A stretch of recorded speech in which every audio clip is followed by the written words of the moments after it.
नमस्कृत्य नरं चैव नरोत्तमं देवीं सरस्वतीं व्यासं ततो जयमुदीरयेत्। ओम नमो भगवते वासुदेवाय, ओम नमः पितामहाय, ओम नमः प्रजापतिभ्यः, ओम नमः कृष्णद्वैपायनाय, ओम नमः सर्वविघ्नविनायकेभ्यः।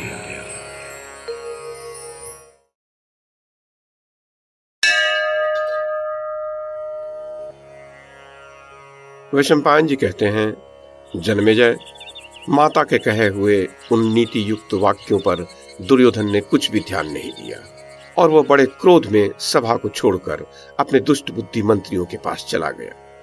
वहां दुर्योधन, कर्ण, शकुनी और दुशासन उन चारों ने मिलकर यह विचार किया कि देखो, ये कृष्ण राजा धृतराष्ट्र और भीष्म के साथ मिलकर हमें बंदी बना लेना चाहते हैं, सो उनके ऐसा करने से पूर्व हम ही लोग उनको बंदी बना लें।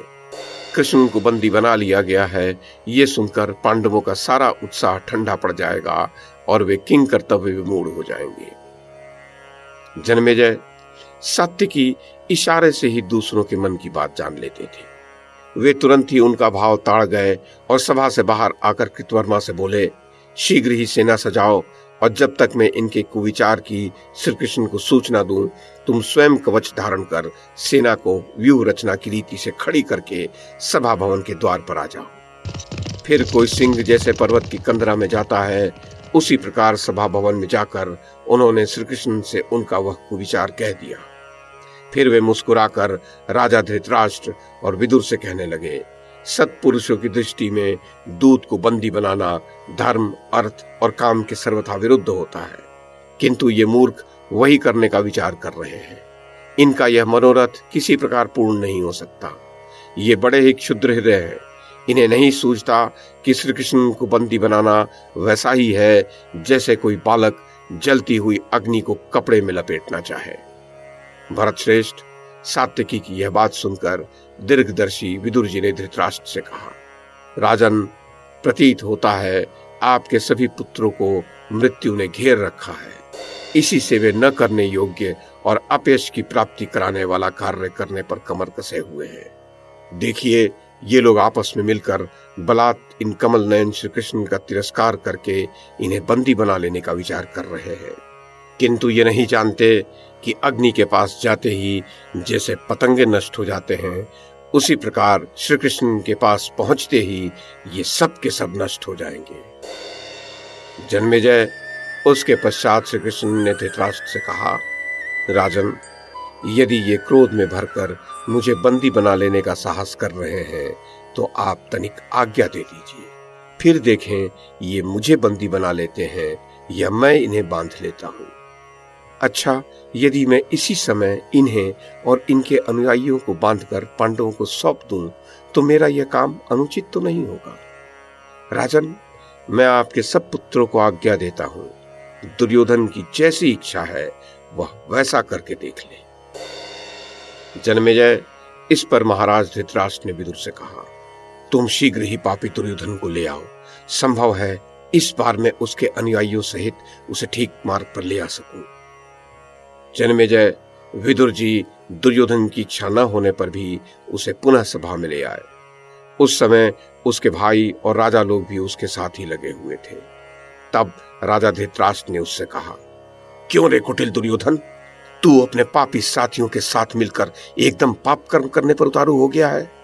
स्मरण रख, तुझ जैसा मूढ़ और कुल कलंक पुरुष जो कुछ करने का विचार करेगा वह कभी पूर्ण नहीं होगा। उससे सत्पुरुष तेरी निंदा करेंगे।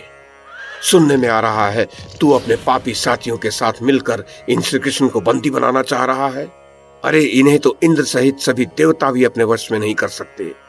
तेरा ये दुस्साहस तो ऐसा है जैसे कोई बालक चंद्रमा को पकड़ना चाहे। प्रतीत होता है तुझे श्री केशव के प्रभाव का कुछ भी पता नहीं है।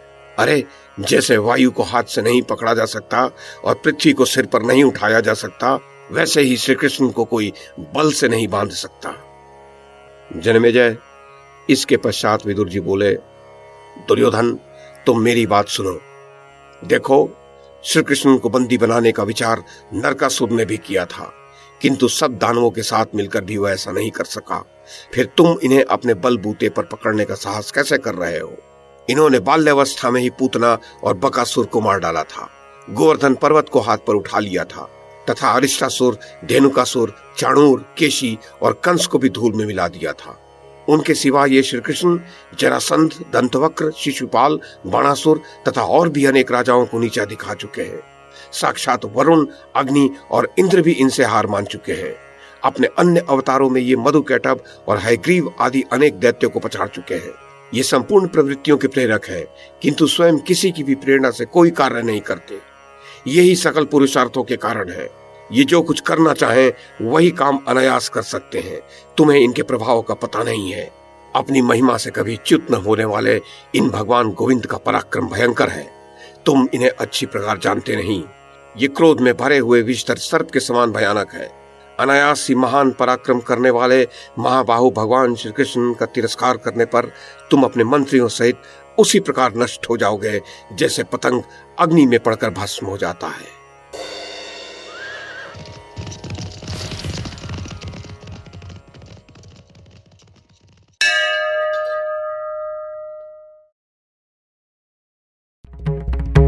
YouTube के माध्यम से महाभारत की कथा को एक श्रृंखला के रूप में प्रस्तुत करने का हमारा ये प्रयास यदि आपको सराहनीय लगा हो तो कृपया इस कड़ी को लाइक और शेयर करें, चैनल को सब्सक्राइब करें और बेल आइकन को दबाएं। साथ में अन्य लोगों को भी देखने के लिए प्रेरित करें।